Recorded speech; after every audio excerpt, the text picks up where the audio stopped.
Hello, hey, how's it going? My name's Philip and my ears are freezing. It's minus 2022. Minus 2022. It's minus 22 degrees right now. And in my last video, I said that me and my Sambo, Maria, we purchased our dream home in the middle of the remote, idyllic Swedish wilderness.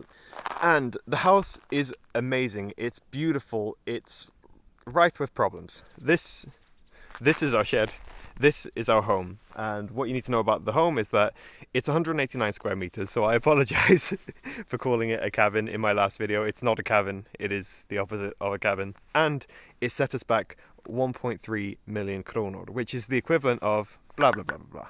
Obviously this is insanely cheap for a house of this size, and of course you can get way cheaper in Sweden, but you do pay serious compromises for the most part, either in the quality of the house or in the location. So here's what I'm going to do. I'm going to give you a tour around our lovely home.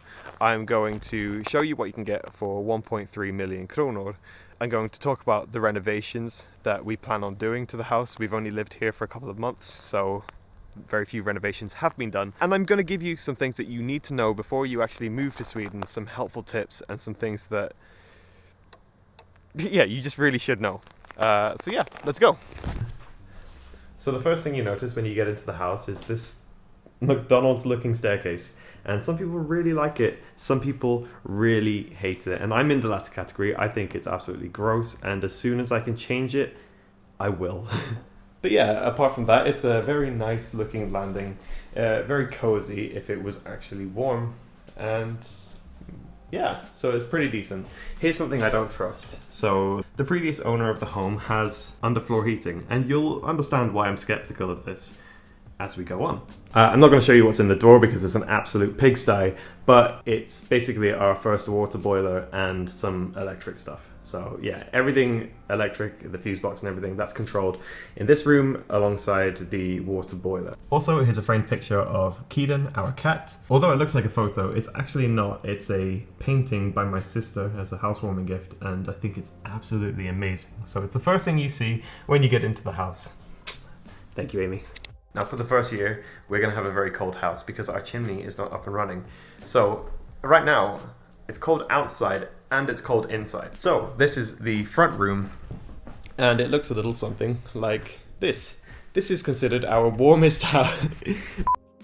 This is considered our warmest room in the house, which is not great because if I go to the thermometer here, well, it's either 7.8 or 9.5 degrees in this room, the warmest room.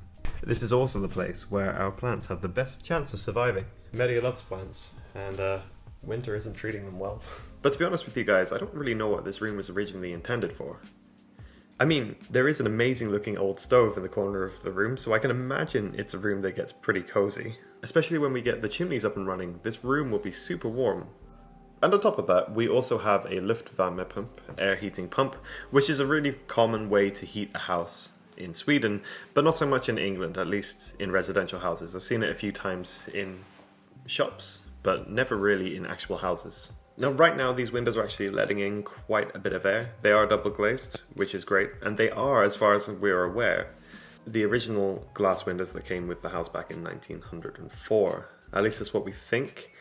The camera's not really picking it up, but the glass warps, like you don't see a crystal clear view when you look through the windows. It's kind of hard to explain. And although this is the warmest room in the house, it doesn't really feel like it's insulated in the floor and the walls, so that's definitely something we're going to have to address.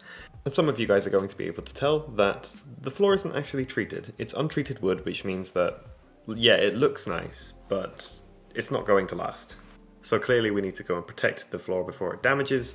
I was thinking of using something like linseed oil so that we could try and retain the color, but I'm not sure. What do you guys think? So as I said before, we bought this house for 1.3 million Swedish kronor, which is the equivalent of blah blah blah.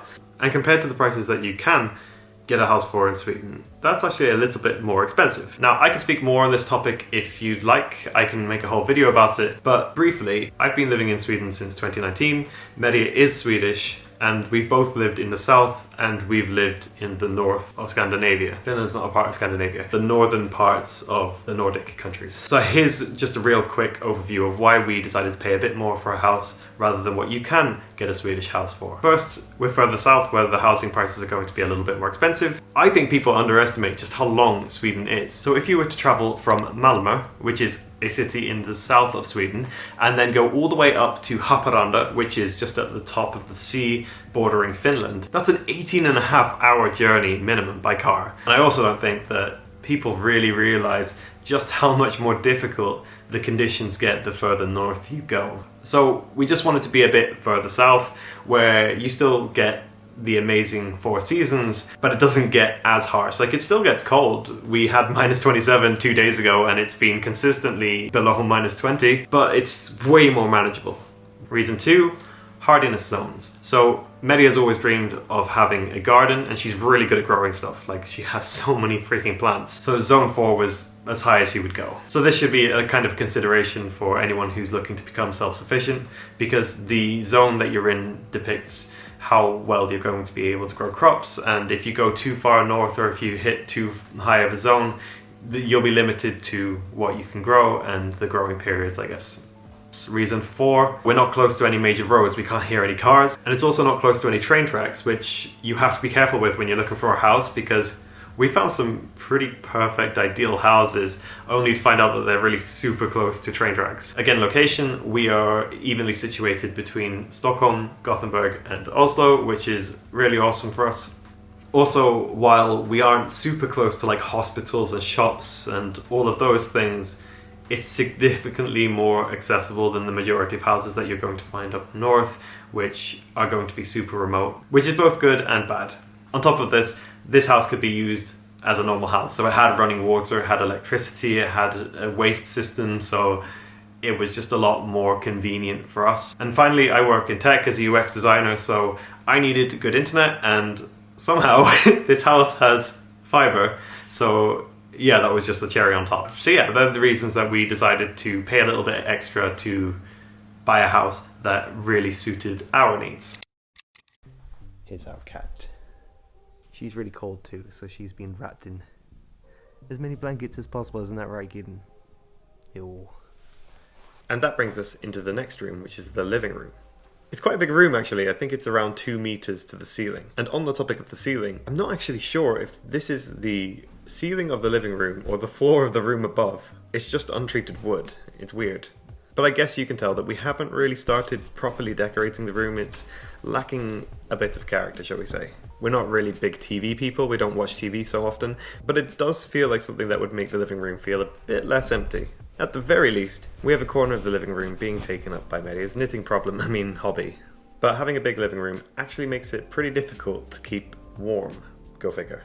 And we do have another way of keeping ourselves warm in the living room, and that's a spinning bike. I'm not joking.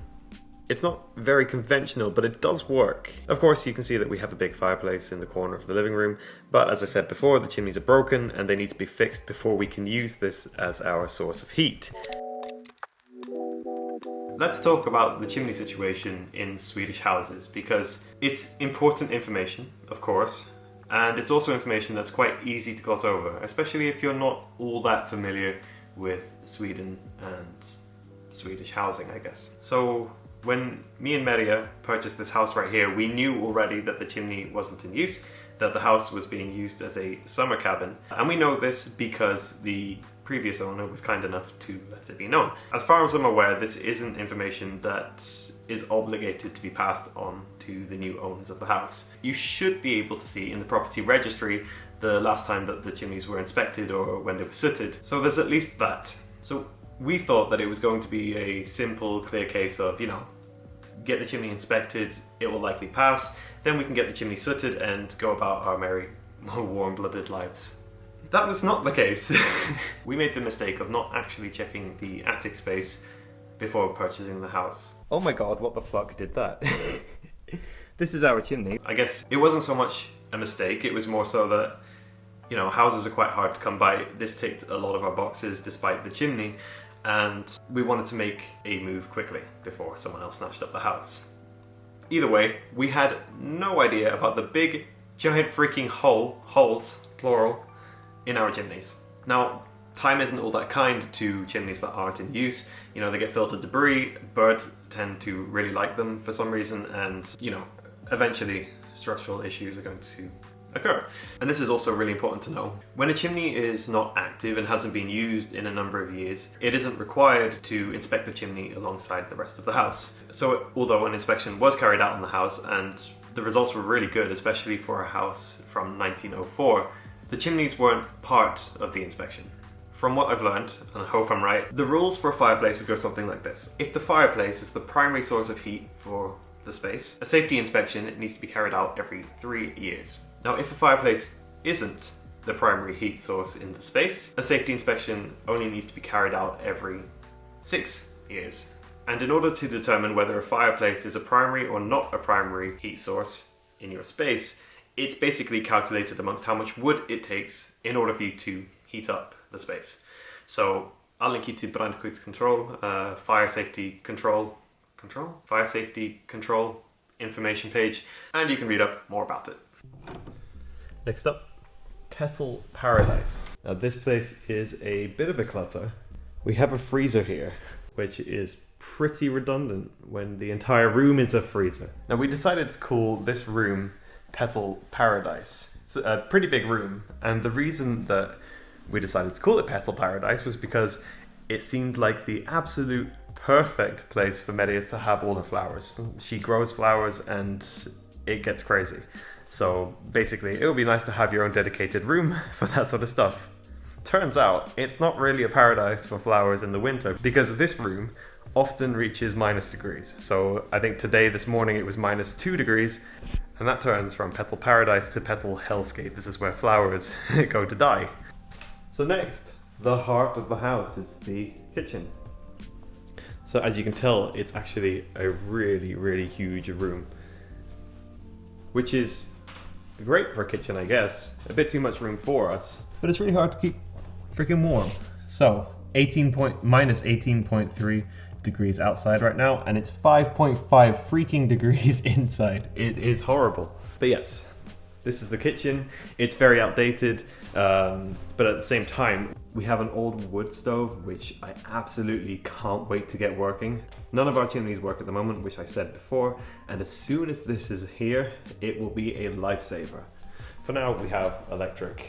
I have to fix this because regulation says that you have to have 1 meter between this point and your stove, and this is under a meter, so this needs to go. Also, I am not a fan of these cupboards, and I do want to change them.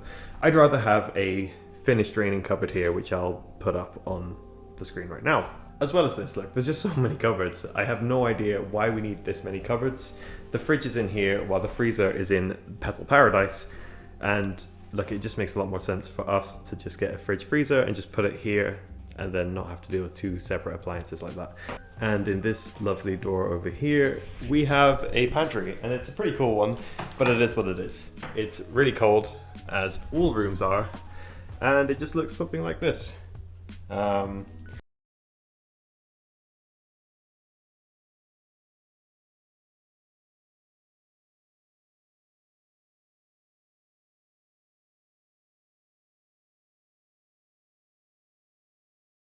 Common in Swedish houses, especially the older ones, because especially when it gets cold, mice need to find a warmer place to stay, of course, and that's all well and good, but mice aren't really great tenants because they don't pay rent and they poo on your floor. Before, we have another insulating curtain, which is doing an okay job actually, and basically what this comes into is a side room. This is a extension to the original house. I'll show the outside of it as well. It has a cat flap here, which we're using cushions to block with at the moment because this room is, again, pattern here. It's extremely cold. And yeah, this door as well. I'm going to show you the outside, but it looks like a freaking murder door. So that's definitely changing as well. I have no idea why the windows have mini skirts, but hey. And yeah, this room is just what it is. It's just a sort of utility room. We have a second boiler in here, and here is the first bathroom. Now, bathrooms in Sweden are kind of unusual. So we're having quite a few issues right now. This washing machine has just keeled over and died, so we had to buy a new one, but it's been running since 1997, so I mean it's done a pretty good job, I guess. We have our power cable here. Basically, all the electrics still run through the outside of the bathroom. We're having leaks that we're having to try and address here, and you can tell the leaks are turning into ice. A great thing for a bathroom, and common in Swedish bathrooms, is having the pipes on the outside so that you can tell where the leaks come from. This is our shower, nothing crazy, but it looks kind of like a sauna. So, making our way up the McDonald's staircase, we end up in a pretty spacious landing. Maybe I'm still accustomed to apartments right now because this feels like a tiny bit too much space. Like I have no idea what to actually do with this space. I guess if any of you had suggestions for something that we could do here, we'd love to hear it. Anyway, this first room that we're about to go into is the first guest room. Now we know quite a few people who are allergic to cats, which means Keaton's not necessarily allowed in this room. And that obviously means that this room is her favourite room, and she always wants to try and get in. The windows are covered in ice, so you can't really see anything, and according to the thermometer, our temperature right now in this room is -2.8. Isn't that just fantastic? And here is our bedroom. So this is actually a really nice looking roof, in my opinion. It's very Japanese looking, and I guess you can tell we need to do some decorating here. This is supposed to be a walk-in wardrobe, but it was only half finished when we got here. Actually, not even half finished. It's basically uninsulated wood. So it's even, yeah. I don't know what to do here. Like, I mean, obviously we need to insulate it, but am I going to look really stupid and it's not actually going to show? Like the fog coming, I'm probably looking stupid. But look, this is an absolute, it's uninsulated wood. It is absolutely freezing. It's single pane window because the other one hasn't been put in. That's my fault. I should really do that. And it's only been half filled. So yeah, isn't that beautiful? Isn't it wonderful? Yeah. So yeah, the bed, basically, me and Media tried sleeping on the floor just to see what it would do to our backs. So we used to sleep on these woolen yoga mats here. And they were really good. They were actually amazing. So much that we actually preferred to sleep on the floor than on an actual bed. But temperatures do not really work with sleeping on the floor. You get very cold very quickly. So I built this bed. It's one of my first projects and I'm actually super proud of it. I think it looks amazing. It was really easy to make, and yeah, it's just a bunch of hard wood here. Like obviously I know where to improve now, but yeah, I like what I made. And here is our most unnecessary feature. If I push this down arrow right here. What? Oh, it's a shade that comes out for the sun. I don't know why it exists. But now I've just turned my house into a shop front. It is actually pretty cool. I do think it's awesome, but so totally unnecessary. And this room is a lot more tolerable at 7.4 degrees. These things have been lifesavers. They're called hoodies. They're basically blankets, but I mean you can wear them around, and yeah, I mean when it gets to these temperatures, it turns out that these things here are freaking fantastic. We also have a fireplace here. Again, not functional. We're gonna have to work on that, but as soon as it is, it will be beautiful.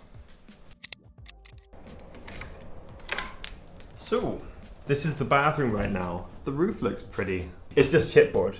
It's, for some reason, chipboard is being used on a bathroom where a lot of moisture is gonna be. This is obviously something that we can't have, and it's going to need to be fixed. We also have a hole here that goes straight to the attic, and it freaked me out the first time because when I was coming to view the house in the summer, I was using the bathroom, and then all of a sudden some hornets come out of the hole and freak me out. So yeah, that's always fun. But this is kind of where we get to my skepticism of the quality of the build of this house, because Okay, we have shower railing, we have a bathtub. It has a nifty shower head, so the water can go absolutely anywhere that you point it, which is always great. But if we look behind the curtain, we have a magic door. Now, what's behind this door, you ask? Oh, it's our electrics. Now, I'm pretty happy, and I've checked with Media. She's also pretty happy with the amount of volts that are able to run through our body as it currently stands. And we have no intention of increasing that number. So, this absolutely needs to change. I'm not entirely sure how we're going to do that. The electric system is obviously not going to be moved.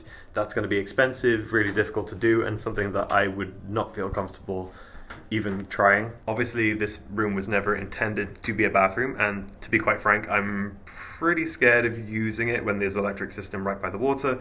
So no, I'm open to suggestions. What do you think I should do with this room? Should it just be completely abandoned as a bathroom and we refigure that out? Is there anything that we can do to make it safe? Is it actually breaking serious rules here? I can imagine it is, but I'm not an expert and I'd like to know. So yeah, if you have any feedback here, I'd love to hear it. Let's talk bathrooms, because I've heard quite a lot of people mention that bathrooms in Swedish houses tend to be pretty ugly, and I fully agree. And to be honest, I'm really not all too sure why. Here's the thing that you need to know about bathrooms. There's something in Sweden called våtrumscertifiering, which is wet room certification. This means that a professionally trained person, i.e. somebody who has a wet room certification, or våtrumscertifikat, butchering the Swedish I bet, needs to carry out the work in order to ensure that your bathroom or your utility area is 100% completely waterproof and up to Swedish standard. I'm pretty cold, 1 second. Now, from what I've read, this is a pretty expensive renovation to have to make to the house, but at the same time, if you don't have this certification, våtrumscertifiering, you're not going to get your bathroom or utility area insured, at least with most insurance providers. Let's say, for instance, that you start to notice water damage in your bathroom and you don't have that certification. That's your own doing, essentially, and you're going to foot the bill for that. And that can be pretty costly in a wooden house. So I guess I can only assume why so many bathrooms in Swedish houses seem to be so unfinished looking. And I reckon it's probably because the initial cost of having to make the bathroom fully 100% waterproof is just so expensive, and people don't really want to spend any more money on the less functional things.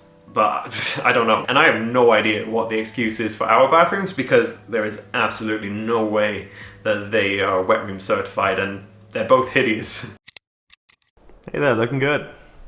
So through this door here is the second guest room. We've had one, yes. What about second? Guest room. Now, this is a very cold room. I don't know if you're sensing a pattern here. I'm sure you can tell by the windows being frosty. There's 2 bunk beds and they look pretty cool, but if you're a normal height, or a normal adult height, you cannot fit in those. So I think it's fair to say that this room lacks warmth, both in temperature and in style. On to the next room. Now, fortunately for me, I've managed to find a job where I can work from an office instead of having to work in the Baltic conditions at home. But despite my office and gym being below 0 degrees, I still come here to warm myself up. In fact, the first thing I built to keep warm for winter was this boxing corner, because my priorities are completely out of whack. Having said that, I'm pretty proud of this boxing corner, and my woodworking skills are coming along pretty well. I'll just show you quickly through the woodworking projects that I've made since I've been here.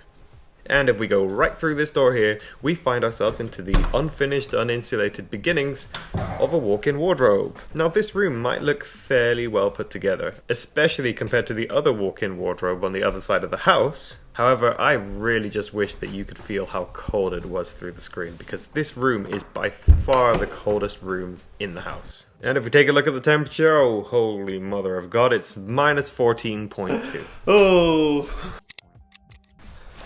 Would you look at this? Would you just look at it? It's goddamn beautiful, I tell you. But there we have it, guys. That was the first house tour of the house that we managed to purchase just a few months ago. As I said, 1.3 million Swedish kronor, 189 square meters, house that was built in 1904. It was a long video, and we haven't even gotten to the outside, which is, in my opinion, where the magic happens, and basically outlining our plans to be self-sustainable, So hopefully I was able to share some really interesting content with you guys that you found valuable. And I would really like to hear from you guys, because as I said in my last video, which I'll link above if you haven't watched it already, I said I'm just a Muppet from England who is going to try his hand at DIY, and that's completely true. I have no idea what I'm doing. What are your thoughts? What do you think I should do? Obviously, insulation is a must, but do you have any ideas for the house? What do you think should happen? Do you have any thoughts on the purchase that was made? What do you want to see? I understand that I'm probably living in a completely different world to a lot of you guys who are watching.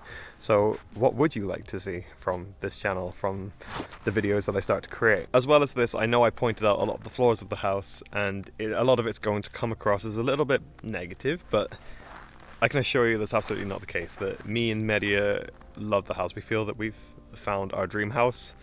It's amazing, and it's more about what the house symbolizes to us that we're focusing on. So it is our chance to be self-sustainable. It is our chance to build a future, and it is our chance to live kind of the freedom and the intentionality that we've wanted to for a very, very, very long time. So again, I want to appreciate everyone who's been watching the videos. Yeah, stay tuned for next time. Hey, what are you sneezing? Oof, bless you. Oh, bless you.